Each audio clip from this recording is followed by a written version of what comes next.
We were awakened by a voice and a bright light. It was a real sense of evil in the house. He made me tie up my husband. He ordered her to put dishes on my back. And say, if I hear these dishes fall down, I'm gonna kill your family.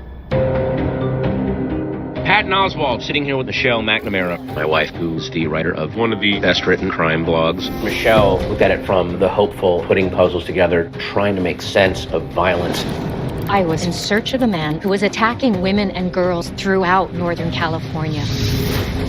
And the great tragedy of this case to me is that it's not better known. The Irvine Police Department investigating an apparent homicide. He's called the Golden State Killer.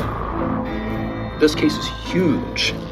Michelle would actually go to the crime scene and walk the case. Geographic connections, DNA profiles, genealogy websites. The first time she called me, I thought, she knows her stuff. So I started telling her things about my investigation. When these crimes began in the 70s, women didn't talk about sexual assault because they were often blamed. Somehow it always came back to being the woman's fault. The story of the victims, it has to be told. He had cased the place. He knew to lift the glass out of the back window.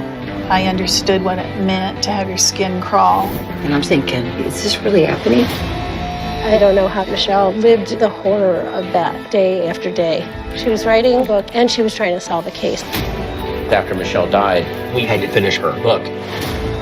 I'll be gone in the dark. You threatened the victim once. One day soon, you'll hear footsteps coming up your front walk. The doorbell rings. Take one of your hyper-gulping breaths. This is how it ends for you. He's been called the original Night Stalker and the Golden State Killer.